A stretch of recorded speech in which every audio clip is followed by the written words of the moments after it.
Bienvenidos a un episodio más de Tres Hermanas. El día de hoy tenemos una mega invitada, a María Gabriela Otati, psicóloga clínica y educadora de la primera infancia en disciplina positiva. Hola María Gabriela, ¿cómo está? Bienvenida. Bueno, feliz de estar aquí en este podcast que se está haciendo así como famosillo, esto de las Tres Hermanas. Esperemos. Sí, no, me encanta la iniciativa, me encanta la dinámica. Yo no tengo hermanas, entonces esta dinámica y esta como complicidad que hay entre las hermanas me parece una cosa fascinante, así que estoy encantada de estar aquí invitada. Ay, gracias por darnos ese tiempito y salirse de todas sus actividades. Sí, no digamos de dónde me he salido, pero me escapé. Bueno, mira, María Gabriela, queremos aprovechar que la tenemos aquí para sacarnos muchísimas dudas que tenemos. Obviamente las tres somos mamás, tenemos hijos de diferentes edades, pero es súper importante aprender a diario, ¿no? Uno nunca termina de aprender, pero comparando un poco sobre la infancia de antes a la de ahora, cómo ha cambiado tanto, vemos muchos niños que ya no tienen esa libertad de antes, que están como muy sobreprotegidos, y sobreestimulados al mismo tiempo. ¿Qué nos puede como contar, orientar acerca de ese tema? Ya, a ver, este es un megatema realmente, ¿no? Es un tema grande, profundo y que tiene muchísimas aristas. Y definitivamente cuando uno hace una charla o está en un podcast, vamos a hablar de una generalidad. Es decir, no estamos hablando del hijo específico de nadie porque eso es sí, pues. Anécdota y particularidad. Sin embargo, lo que podamos conversar aquí puede servirle a alguna persona como para empezar a plantearse preguntas y yo creo que eso es lo importante, empezar a cuestionar un poco lo que hacemos. La primera cosa es que es evidente que cada tiempo tiene sus características. No podemos educar a los hijos para un tiempo que ya no existe. Entonces, cuando alguien dice, es que a mí me educaron diferente, claro, eran otras épocas. Y sin embargo, la estructura cerebral de una persona permanece. O sea, el cerebro no es que el cerebro de los niños y por tanto sus necesidades de desarrollo han cambiado en los últimos 50 años. Ese es el punto. El punto es que nosotros no podemos dejar de educar cerebros. Y fíjate que en este último aspecto, yo diría que los padres de hoy tienen muchísimas ventajas que antes no habían. La ciencia ha avanzado, pero en el tema del desarrollo cerebral y de la relación, por ejemplo, de todos los aspectos cerebrales, de los neurotransmisores, respecto al tema de las emociones, por ejemplo, o el lugar donde radican nuestras emociones, eso es absolutamente novedoso. Claro. O sea, hace 50 años, hace 30 años es que no se sabía nada de eso, claro. Nadie tenía idea. Entonces, hoy tenemos muchísima más información y hay que usar esa información con criterio.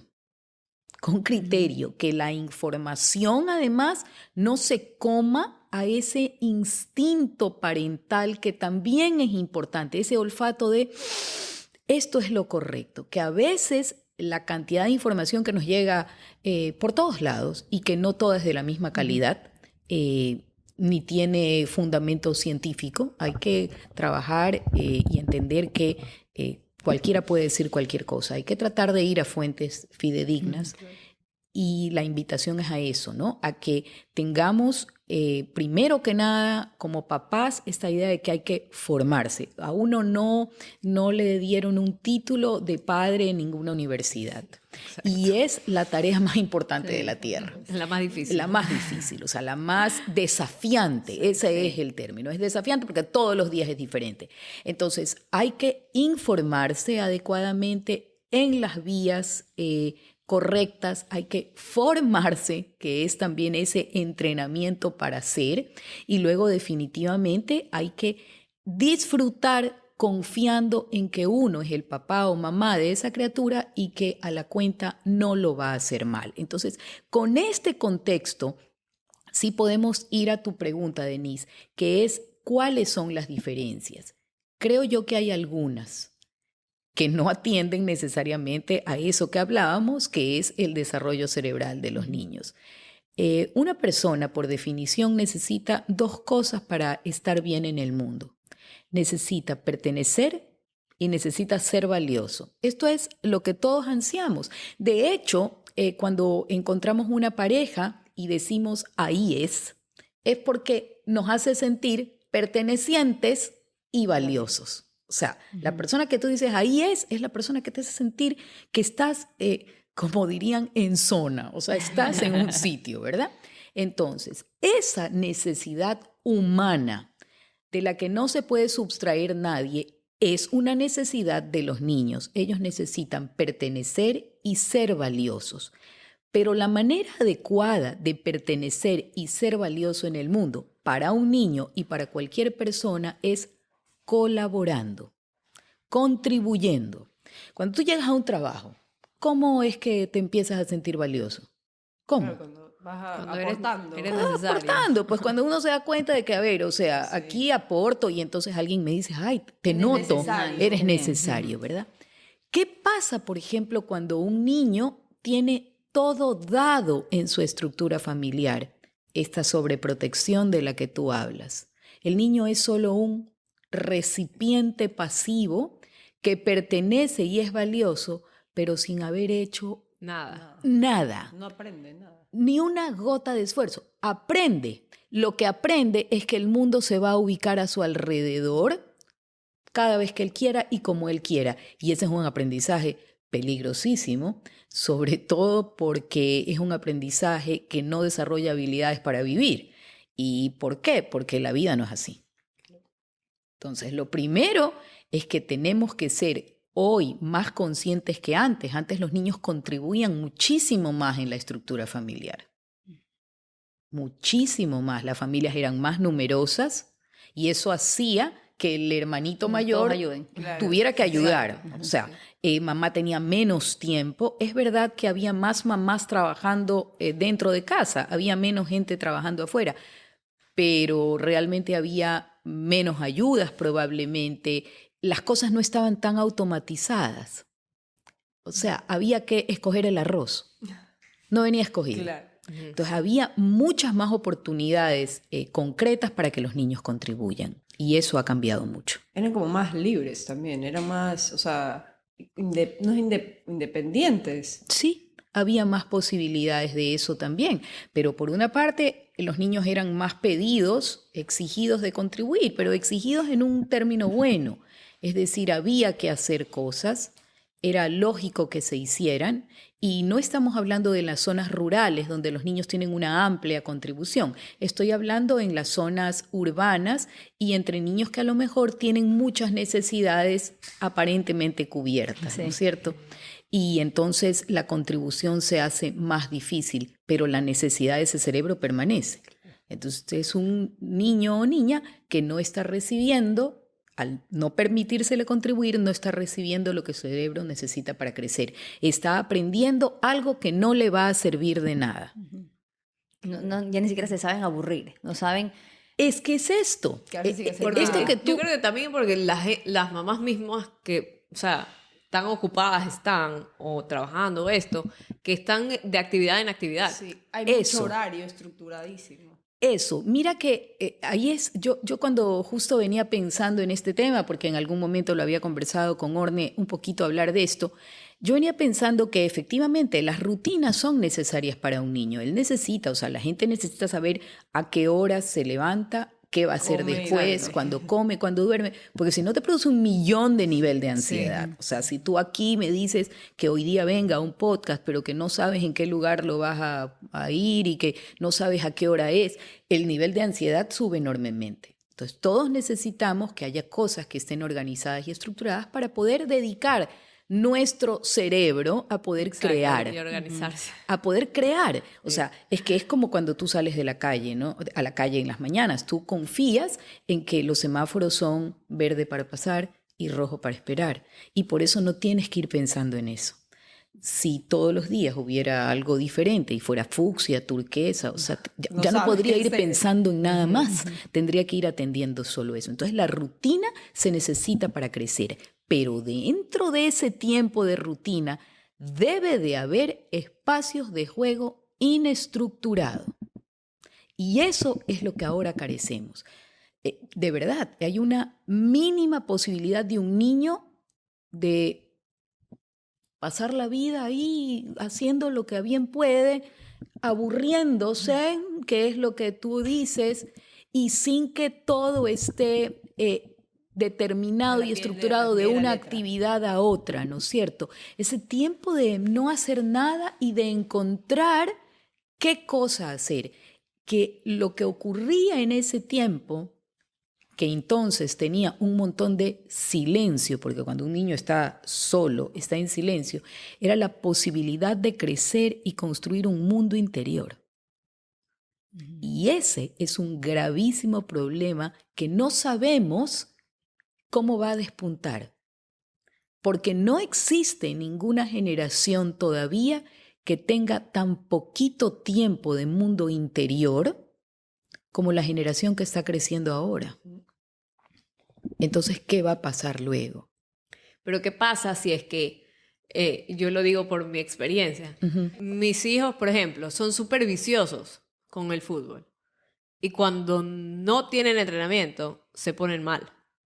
Entonces, obviamente, ellos están acostumbrados a entrenar todos los días, pero si hay un día que por ABC motivo no van, se ponen bravos. O sea, frustran. Están eso, acostumbrados a entrenar todo el día. exacto. No Entonces, tienen tiempo para nada más. sí, pero porque les encanta. O sea, es más, ellos lo piden. Entonces, ¿qué hago ahí? Creo que, a ver, hay niños que tienen una inclinación muy fuerte hacia algo, hacia lo que sea. Hay niños que se van a frustrar mucho cuando no pueden pintar, otros que se van a frustrar mucho cuando no pueden ir a la clase de danza, o se van a frustrar mucho cuando no pueden jugar videojuegos. Es exactamente lo mismo. Y allí esos momentos tienen que darse, porque hay dos condiciones para tener salud mental. Hay muchísimas. En un tema de salud mental intervienen N número de situaciones y circunstancias, pero hay dos cosas en las que nosotros podemos intervenir directamente, y es en el desarrollar en nuestros hijos la capacidad de postergar la gratificación y desarrollar la capacidad de tolerar la frustración. Estos dos elementos inciden directamente en la posibilidad de salud mental. No son los únicos, pero en estos podemos trabajar. Y desde niños. Un niño tiene que saber que va a haber un cambio de planes y que a veces no pueden ser las cosas como él quiere. Entonces no hay, voy a utilizar un término que digamos es un poco coloquial, pero no hay que desmelenarse por cumplir todo lo que el niño quiere en el momento en que lo quiere. Hay ocasiones en que no sale. Por eso hay experiencias tan buenas que hay que empezar a introducir en la vida familiar, como por ejemplo, y en esto yo tengo una amiga, Claudia, que ha trabajado en esto, Claudia Salem, la vida entera, hablando del tema de los huertos. Pero ¿por qué el huerto y el plantar cosas son útiles, así como el tener una mascota? Porque son impredecibles, pues. Absolutamente impredecibles. Una siembra es totalmente impredecible. Tú puedes haber puesto la semilla, haber hecho todo exactamente crece. igual y no crece. No crece. Esa es la experiencia del campo. O sea, el campo, por eso es que la vida en contacto con la naturaleza, que es importantísima, te enseña que todo tiene un ritmo y que el ritmo a veces es impredecible. O sea, que las cosas no salen como queremos. Eso es importante. Por eso los tiempos de los niños en que las cosas no están determinadas, sino que ellos tienen que aprender a gestionarlas, son importantes. Un día un niño no tiene entrenamiento y quiere entrenar, coja una pelota y vea qué hace. ¿Me explico? Juegue solo. Vaya, juegue solo. ¿Por Exacto. qué? Porque él tiene que encontrar la manera en cómo solucionar el problema.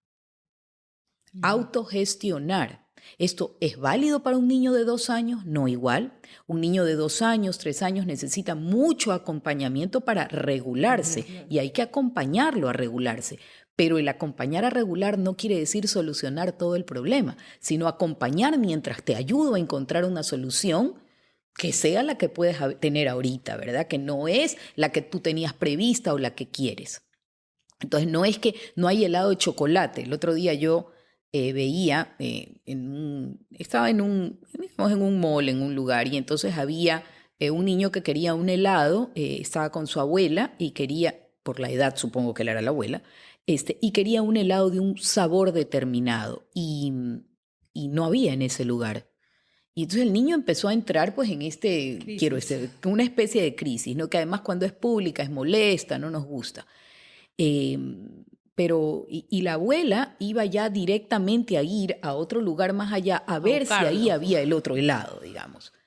Pero la mamá intervino ahí con digamos, una actitud que me pareció muy justa y le dijo, mamá, dejemos, no pasa nada, él tiene que aprender que puede haber alternativas, así hasta puede aprender a encontrar otro sabor que le agrade, ¿no? Y así fue, hubo un pequeño struggle, la mamá se mantuvo firme, la abuela aceptó bien, que ese es el papel de uno, el de abuela, es entender que se está criando, uno contribuye a la crianza y está bien engreír y tal, ¿no? Este no es el tema del asunto, pero la abuela lo hizo bien y el niño encontró en ese momento, cuando terminó, como yo estaba al lado también tomando helados y todo, el niño, y fue gracioso porque yo estaba con uno de mis nietos, más o menos de la misma edad, y entonces yo estaba, estaba viendo el proceso, ¿no? Interesante porque el niño al final dijo, sí me ha gustado este otro sabor. O sea, le gustó y mi nieto me dijo, a mí también a veces me gustan otras cosas. O sea, él entendió todo el mensaje. Es decir, hubo un aprendizaje ahí que fue comunitario, un poco sobre esto, ¿verdad? Pero es esto, salir de lo previsto y la zona de confort. ¿Y qué es lo que pasa? Y yo no quiero hablar en contra de ninguna actividad estructurada en la tarde. Hay cosas muy valiosas y es muy valioso que los niños aprendan y desarrollen habilidades musicales, deportivas o lo que sea, ¿verdad? Que se trabaje en eso. Sin embargo, el tiempo que se le dedica a eso no puede consumir todo el tiempo de un niño. Porque mira, un niño normal va a una estructura escolar en donde, por libre que sea el proceso, hay que hacer unas cosas. Y además está supervisado por adultos. El adulto está allí. El adulto es quien va marcando el paso, por ejemplo, de la resolución de conflictos. Hay dos niños peleándose ahí. El adulto va modelando cómo resolver. Va modelando. Pasa a la casa y están también los papás y las personas que cuidan, qué sé yo, están allí, ¿verdad? Luego es que va a una clase estructurada en donde todo está ya previsto y resuelto. ¿En qué momento un niño pone en práctica todos esos aprendizajes, pero bajo su responsabilidad? ¿En qué momento tiene la experiencia de pelearse con un primo, cosa tan útil en la vida? Todos hemos crecido peleando terriblemente con los primos y amigándose con los primos. ¿En qué momento se produce esto? ¿En qué momento pongo en práctica lo que me enseñó mi maestra, lo que mi papá o mi mamá me han dicho, lo que algo le escuché al entrenador o al profesor de lo que sea que yo estoy aprendiendo en la tarde? Nunca, porque resulta que ahora, en los momentos inestructurados, se ha hecho como trend, costumbre, que además hacemos que haya en estos playdates, que son tardes de juego, que se llamaban antes, o sea, vengan con los niños a jugar, ven a jugar, y esto ya cuando le ponemos un titulito así como que lo hacemos, no sé, un poco más exótico y más formal, y entonces resulta que ahora tiene que haber allí también alguien que dirija el juego de los niños. Yo ante eso tengo una sola palabra: misericordia. Es que no entiendo dónde se va a poder aprender. Claro, no tienen un momento de portarse mal. Pero no solo de portarse mal, de ver qué pasa con esto, claro. o de portarse bien, o decidir uno, o de fundamentalmente algo. Equivocarse y ver qué hago. Relacionarme con el otro y tener que negociar contigo, porque yo quiero ser Capitán América, pero resulta que tú también. Entonces, o queremos jugar, los otros quieren jugar a la casita, o queremos jugar a no sé qué. Es decir, ese pequeña conflicto, molestia, que es tan importante para vivir. Estamos viviendo un mundo en que no queremos que nadie sufra ni una molestia, ni un minuto. Padres que dicen, yo no quiero que mi hijo sufra jamás. Claro. La única respuesta es bájese del mundo. Porque no hay forma, y si creemos que lo podemos controlar, ¿qué va a pasar después? Porque me explico, no siempre vas a poder estar como helicóptero resolviendo los problemas de tu hijo, porque hay problemas del alma que no te puedes meter, que no puedes, de verdad no puedes. Y tu labor de padre dura lo que te dure la vida y te vas a dar cuenta de que no hay millón cosas en donde tú ya no tienes nada que decir, nada, sino que confiar en que lo que enseñaste funcionó. Entonces, que los hijos se den tortazos, entre más tortazos se dan de pequeños, figurativamente hablando, esto que la vida te da un tortazo, ¡qué maravilla! Porque eso quiere decir que ya tienes un entrenamiento para después, en pequeñas dosis. Y el tiempo inestructurado en donde pasé mal, Donde peleó, donde lloró. donde lloré, donde pasé mal, porque la prima fulanita siempre es una peleona, mami. Siempre es una peleona. Y las mamás de antes decían, ajá. Ahora se meten. Claro, pero la mamá, o sea, imagínense, o sea, yo tengo 63 años, para mi madre las discusiones mías con mis primas eran un asunto de 2.008.000 orden, es decir, estaba, ¿en qué número de sus preocupaciones? Creo que inexistentes. El que yo dijera que me aburría era un tema que no era su problema. Claro. Ella no se consideraba que estaba en su responsabilidad Entretenerla. entretenerme.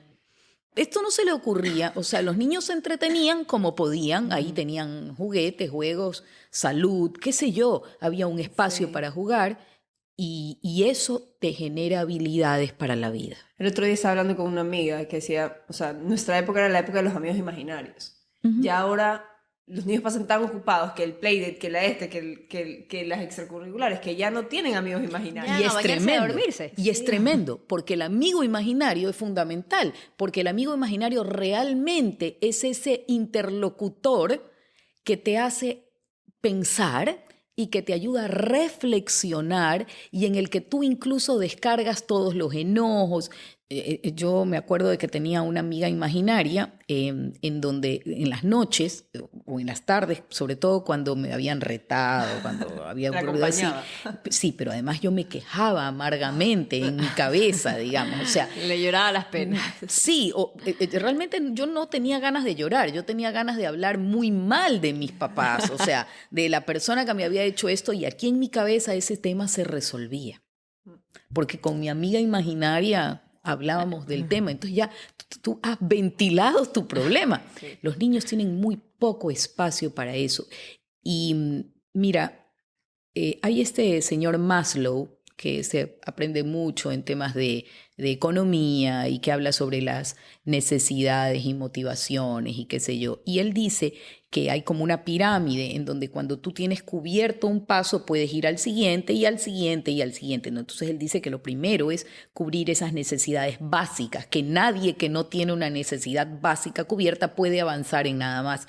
Y él habla de que las necesidades básicas pues son la comida, el tener pues un lugar para dormir, digamos, tener una mínima salud, ¿no es cierto? Él habla de esto básicamente. Y es muy interesante, sin embargo, si lo traemos a la área de la psicología y del desarrollo infantil, una de las necesidades básicas de los niños es el juego. Y el juego, ese juego rico, personal, en donde un niño se involucra con todo su ser para ir aprendiendo y para ir creciendo. Pero si no hay tiempo de juego personal, no va a haber el mismo nivel de aprendizaje. Entonces, obvio que hay momentos que son de juego acompañado, obvio que hay momentos en que son de juego en donde el adulto interviene, obvio que hay momentos en donde hay un adulto guiando un juego o una actividad. Lo que no puede ser es tanto, eso debería de ser lo menos. Y el mayor tiempo debería de ser del niño jugando o solo o con sus compañeros, sus hermanos, sus primos, sus amigos y resolviéndose la vida. Y eso, si no lo hacemos, lo peor de todo es que ese precio se paga. O sea, pagas el precio de no saber manejarte y de no tener un mundo interior al cual recurrir. Ahora pasa bastante, o sea, ahora último, después post-pandemia, ¿no? Todas estas mamás o sea, todas estas personas que fueron mamás en la pandemia, que están mucho más nerviosas, ansiosas con respecto a la salud, a las gripes, al moco, al que se contagia, no se contagia, a la hora de jugar. Ya es mucho más controlado el ambiente, ¿no? No a tal hora, no salga, controla aquí, no con esta niña, no, porque tiene un moco, porque no sé qué. Es súper estresante ver esta dinámica de toda esta gente joven que es mamá ahora. Y siento que eso los limita full. O sea, los niños ahora no solamente están con las actividades, la mamá que quiere todo perfecto. Ahora los niños ya no pueden tener vida social porque entonces está enfermo, el otro lo va a contagiar. ¿Sí me explico? A ver, yo creo que la pandemia le cambió la vida bastante a la gente, ¿no? Creo que puso a la gente en la posibilidad que antes era solamente, no sé, pues como de ciencia ficción, de que hubiera, es que era ciencia ficción, de que hubiera la posibilidad de que hubiera una enfermedad que contagiara al mundo entero, esto era ciencia ficción, que además no pudiera estar confinada en un lugar, es decir, no había sitio al que irse, salvo fuera a la Luna o a Marte, y además pues no había una cura en ese momento, ¿no? Entonces es realmente un tema que de verdad creo que marcó a la gente, la marcó. Y yo creo que estas experiencias a uno no deben de... las experiencias que tenemos en la vida te pueden achicar o engrandecer. Y lo que no puede hacer es achicarnos. Nos debe engrandecer ¿en qué? En la capacidad de vivir el aquí y el ahora y disfrutarlo, ¿verdad? Porque efectivamente ahí nos dimos cuenta de la fragilidad de la vida. Hasta ese momento, las personas que, bueno, tenemos alguna creencia o cultura religiosa, utilizábamos la frase, bueno, si Dios quiere me voy de viaje, ¿no? Pero la gente suponía que Dios iba a querer de todas maneras, porque ¿por qué no va a querer que yo me vaya? O sea, digo, pero a partir de la pandemia somos muchísimo más conscientes de que las cosas no pueden necesariamente suceder. ¿Y ahí qué ha pasado? En vez de expandirnos para apoyarnos el uno en el otro, que es la única defensa normal que el cerebro puede asimilar. El cerebro necesita la relación con los otros. Hemos utilizado un mecanismo que es el del control personal. Y ese no sirve. Porque lo que puedes controlar es mínimo. Y porque yo puedo controlar todo lo que veo, pero ¿y lo que no veo? Y entonces estamos controlando muchísimo, por ejemplo, el tema de las gripes. Nos hemos olvidado de que existe digamos, en un país como el nuestro se utilizaba el término los mocosos, refiriéndose a los niños. Y es que por algo era. Exacto. Digo, es lo normal. Los niños hasta una cierta edad van a tener un montón de virus. Que hoy hay virus muchísimo más fuertes, sí. Y que además probablemente han viajado de zonas a las que no pertenecían originalmente, digamos, desde las que no eran endémicos, son como virus importados para los que a lo mejor no tenemos las defensas apropiadas en uno u otro lugar del planeta, ¿verdad? Y eso va a tomar su tiempo. Entonces yo entiendo la ansiedad y al mismo tiempo hay que tratar de luchar contra ella y nuevamente informarnos sobre la verdad de lo que está pasando, ¿verdad? Porque a veces podemos juzgar que un niño tiene algo que va a contagiar y está en un proceso en donde ya no contagia. Es que el otro también va a contagiar, no, ese es un niño alérgico que tiene una rinitis que no te va a contagiar. Y así, me explico, o sea, como ponerle a esto un poco de cable a tierra, ¿no? Cable a tierra, serenidad, investigar, porque efectivamente es que vivimos tratando de controlar todo. Y en cambio hay un aspecto en el que no estamos controlando lo suficiente. Yo soy mamá pandemia, plena pandemia. Y yo estoy, o sea, no quiero hablar en toda mi generación, pero la mayoría que tuvieron hijos en plena pandemia sí nos marcó full. Porque vivimos un estado de ansiedad terrible de que no salgas porque te contagias y el embarazo y esto y dimos a luz solas, o sea, mi esposo y yo y la doctora, o sea, así. Y eso nos marcó full, estando solos todo el tiempo, nadie se puede acercar, todo el mundo con mascarillas.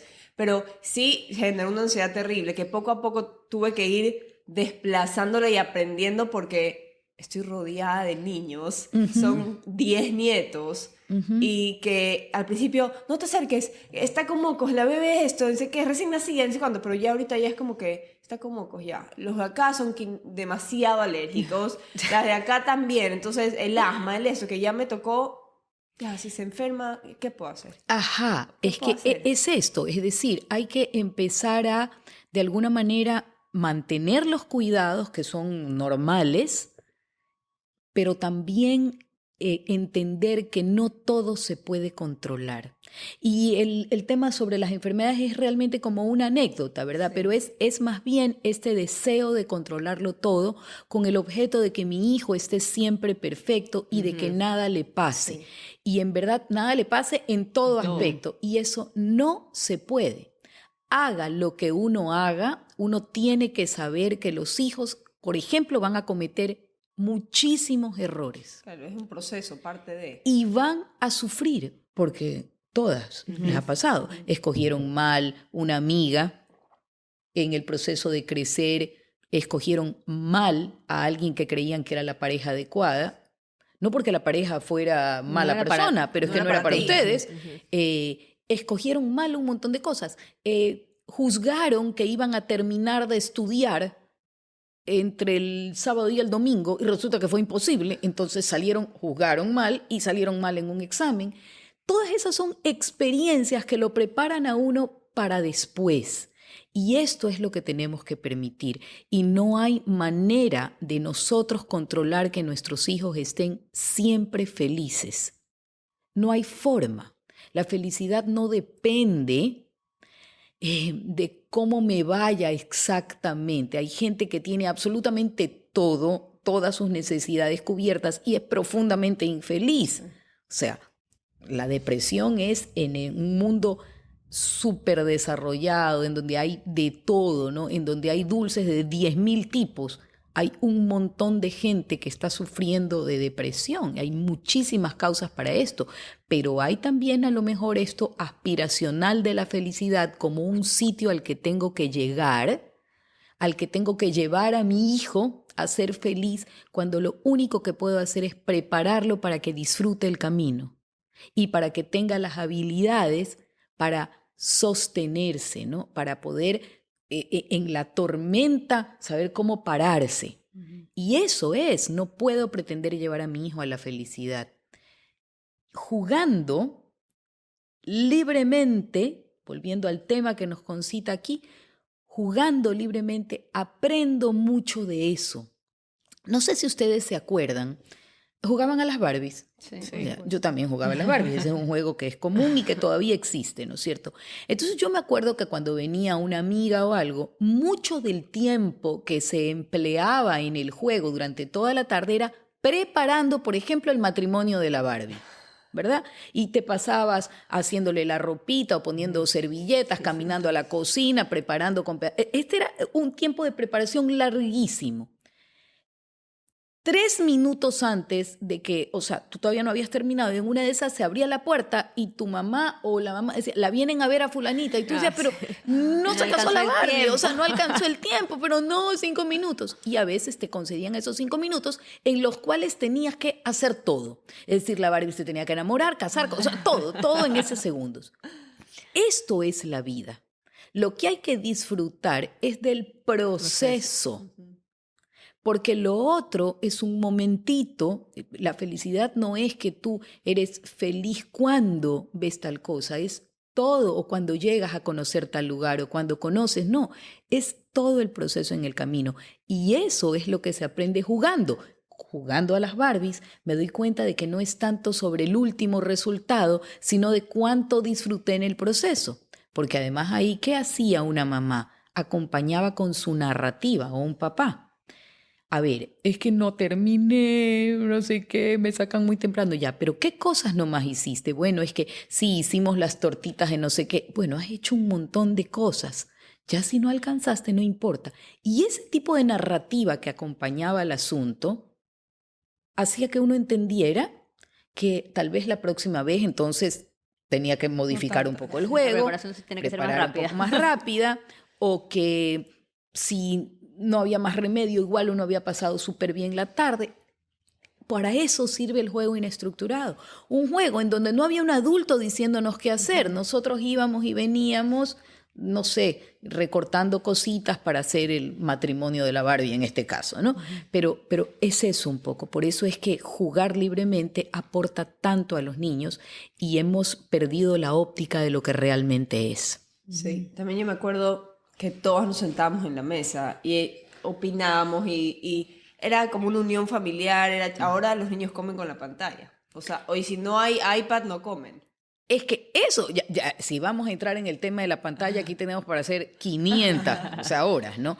Pero el tema de la pantalla es un tema que realmente, a ver... Y que reduce el juego, porque estás al frente de la tele. Reduce impresionantemente el juego, pero porque reduce las posibilidades del niño de pensar de manera activa. Lo que no nos damos cuenta es de cómo todo lo que es digamos, alrededor del mundo de las pantallas.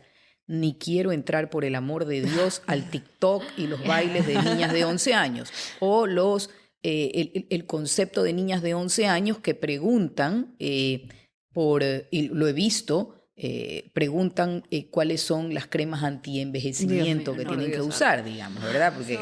Ni yo uso. Pero lo que quiero decirte es que, no sé si me explico, Por supuesto, sí. Sí. Ya ni siquiera entrando en ese mundo, pero el solo hecho de estar frente a una pantalla inhibe la conversación. Y al inhibir la conversación, inhibe la posibilidad de pensar, porque inhibe el desarrollo del vocabulario.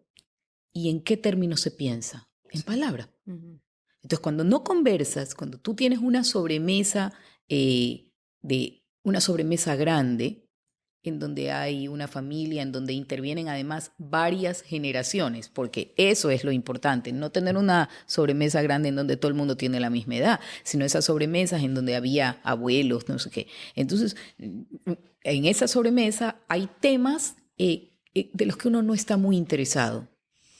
Excelente. A lo mejor no te interesan, hay información que queda en alguna zona del cerebro, es la típica cosa que uno pregunta en una clase y por ahí un niño dice, mi abuelo dijo eso el otro día. O sea, facilitas la vida, pero también aprendes a aburrirte con dignidad. O sea, uno tenía que ver qué hacía, mantenerse allí en esta larga sobremesa hasta que algún adulto o iba a introducir un tema en que no quería que escucharas, o se compadecía y decía, los niños ya pueden levantarse. Pero también había este respeto hacia el abuelo, el tío, uno esperaba pacientemente, no te dejaban hablar. Ahora, en cambio, el adulto es que los niños están no sé qué, es que pobrecito el niño es que no nos sé, estamos convirtiendo, mira, los niños son importantísimos. Yo tenía, mi vida entera está dedicada a trabajar con niños y me fascinan, por si acaso, me encantan. Hay pocas cosas tan lindas como estar rodeados de niños, eso te carga de una energía súper guau. Pero los niños necesitan que el mundo no gire alrededor de ellos. Los niños no pueden ser el sol en una estructura familiar porque no tienen las posibilidades, ni el conocimiento, ni la madurez emocional para ser el sol de una estructura familiar. Un niño tiene que ser un planeta respetado, cuidado, atendido, pero un planeta. Y cuando volvemos a las estructuras familiares en que los niños son el sol, en donde se escucha en el carro solo Baby Shark, misericordia. Sí. O sea, de verdad, los niños no están aprendiendo nada. Los niños necesitan aprender que por un momento puede ser Baby Shark, pero que el papá quiere escuchar cualquier cosa, la mamá también, y luego hasta se amplía, por si acaso, no sé, el vocabulario musical, no sé, el background musical de una persona. Pero no podemos que todos entonces, todo el mundo Baby Shark. Entonces resulta que se suben las abuelas al carro y entonces todo el mundo... No. La tararea en la privacidad. Sí me explico. Es esto, nada en contra de Baby Shark. Es muy útil y está súper bien, pero no puede ser lo único. Entonces ahora el niño quiere la música que escuchó en Plants vs. Zombies. No, ya oíste una cosa, ahora te toca otra, ahora quiero. No, hay que aprender, o sea, ahora le toca a fulano, no sé qué, ¿no? Peor cuando los niños se suben al carro y entonces todo el mundo tiene una tablet. Todos ven algo diferente. Todos ven algo diferente. Yo no dudo de que las pantallas en algún momento pueden ser útiles incluso para la vida familiar, pero pongamos una película todos en la televisión.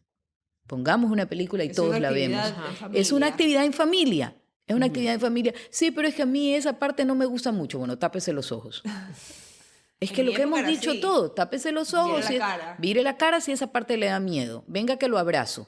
Pero no es que quitamos la película porque el niño... No, si la película es adecuada a la edad, obviamente, ¿no? Estamos hablando con criterio. Pero eso, o sea, permitir que los niños se frustren y aprendan a esperar. Y esto, por si acaso, no lo digo yo, que no soy nadie. Esto lo dicen todos los estudios científicos. Hay un estudio en la Universidad de Harvard, tiene el estudio más grande sobre felicidad que hay en el mundo. Tienen alrededor de 70 años estudiando a personas y a los hijos y a un estudio interesantísimo. Tanto que Harvard tiene, digamos, un curso, un seminario, digamos, una... parte de una carrera es esto de aprender sobre la felicidad. Ellos tienen todo sobre esto. Y una de las características de la gente feliz es que aprende a esperar. Aprende a esperar. No todo es ya, ahora, en este instante. Desarrollar paciencia. Y Un esto, proceso las todo. pantallas no ayudan, porque todo es ya. Y porque antes, cuando tú te habías olvidado cuál era la capital de, no sé, Mongolia, tú tenías que esperar a ir a una enciclopedia, tenías que llegar. Ahora tú puedes buscar Mongolia, ya sabes que es Ulan Bator, ya, 2 segundos. Explico, no hay ese esperar, ese tratar de recordar.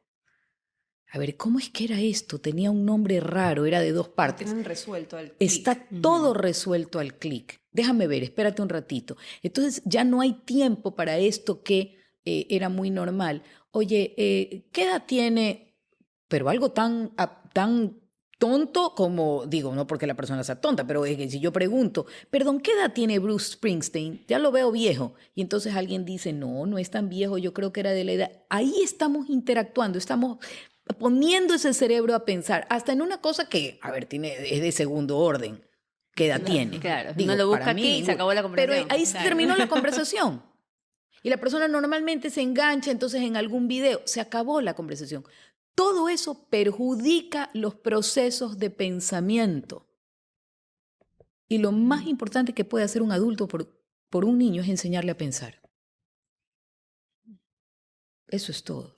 Claro, y ahorita también los papás, me parece que los niños se frustran más y la parte de la salud mental, los niños ahora tienen ansiedad, tienen depresión, tienen todas estas situaciones. Mira, derivan es que es impresionante. ¿Qué es lo que ocurre?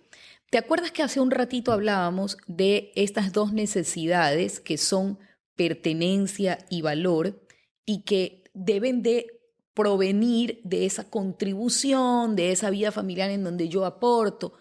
¿Qué pasa cuando un niño adquiere pertenencia y valor, como decíamos, sin haber hecho nada?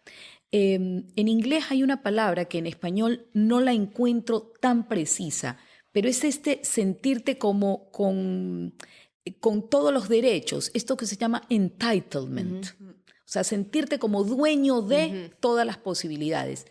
Y eso es grave, porque como no va a ocurrir a lo largo del tiempo, no puede perseverar. Cuando no consigues eso, es muy probable que empieces a estar ansioso.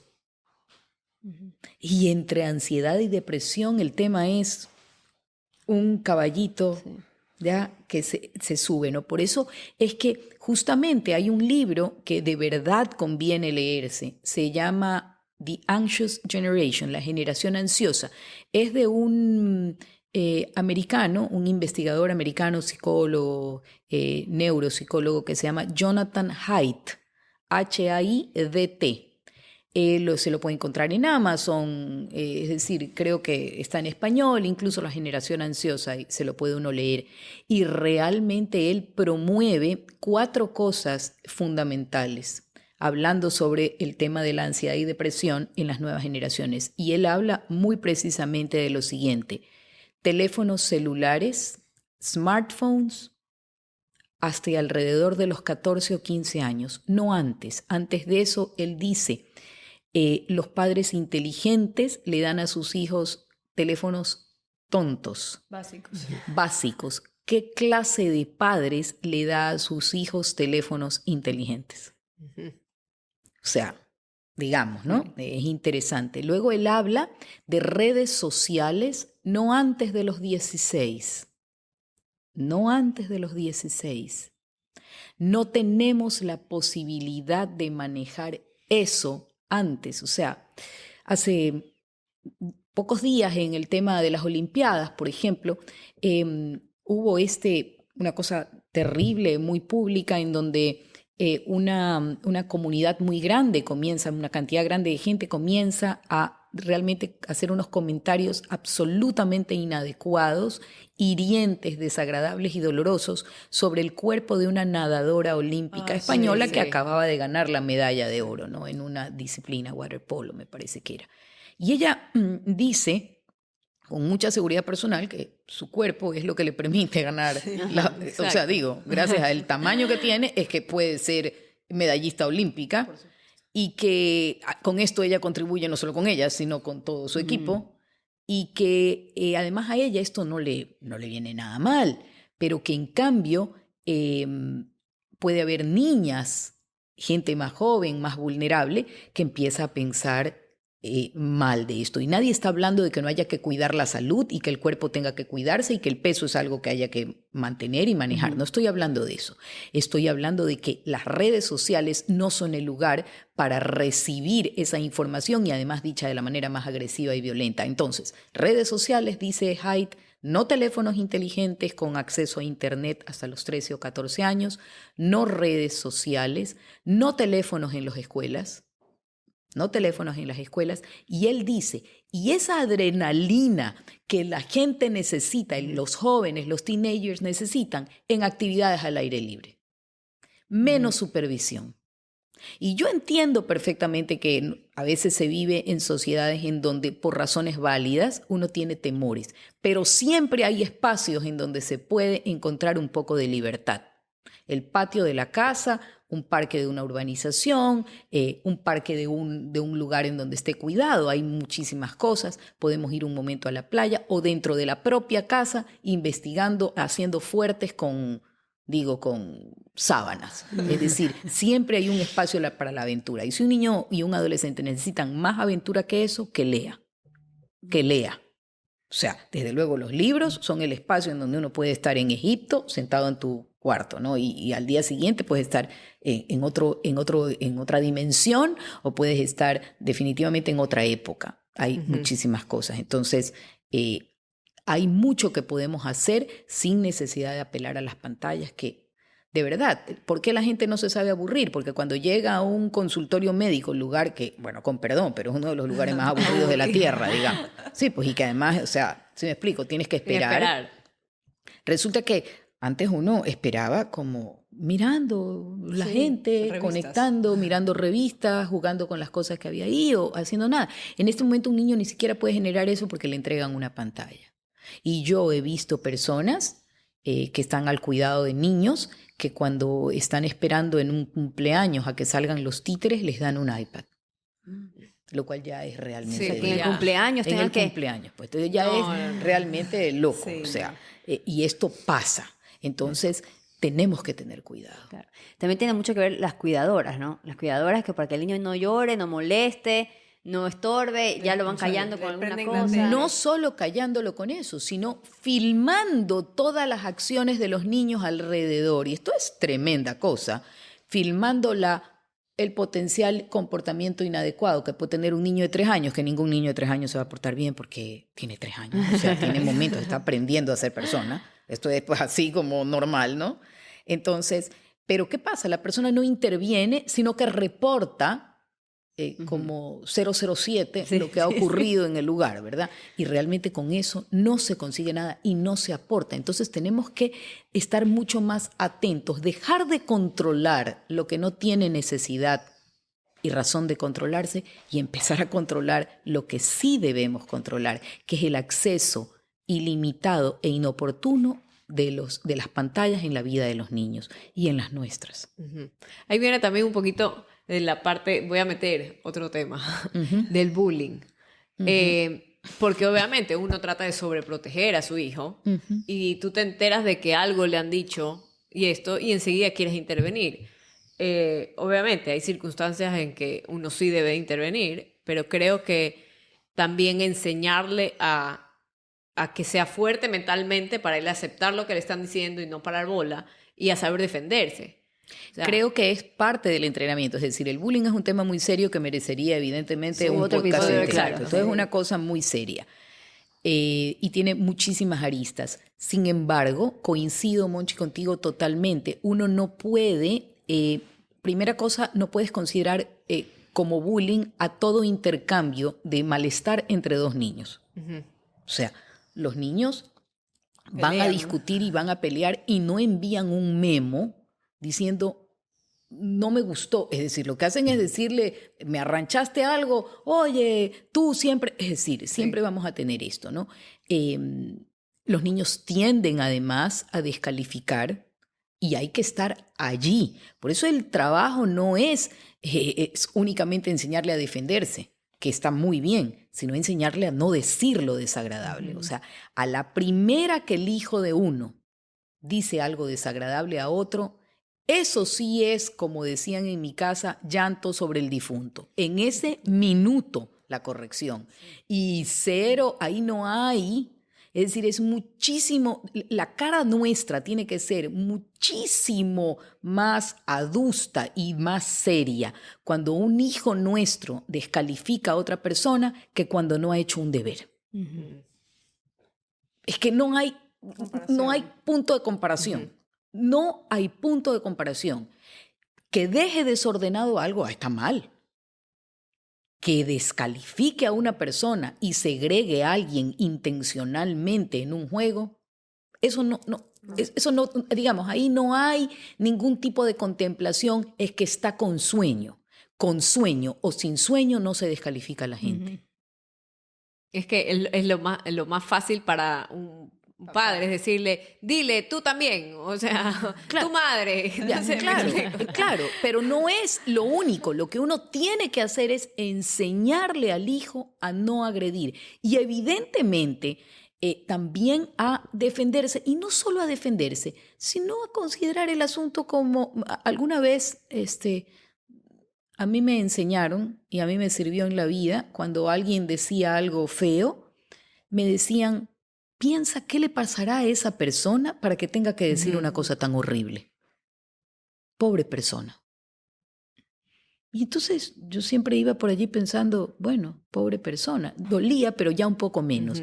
Porque el asunto estaba puesto en que yo no tenía un problema. El problema era del otro. O sea, quien agrede tiene un problema, no es la persona que recibe la agresión. Entonces, todas esas cosas se pueden ir haciendo. Pero evidentemente también hay que entender que hay temas que son menores. Es decir, alguien le dice, no quiero jugar contigo. A veces los niños, a veces no es, no quiero jugar contigo nunca.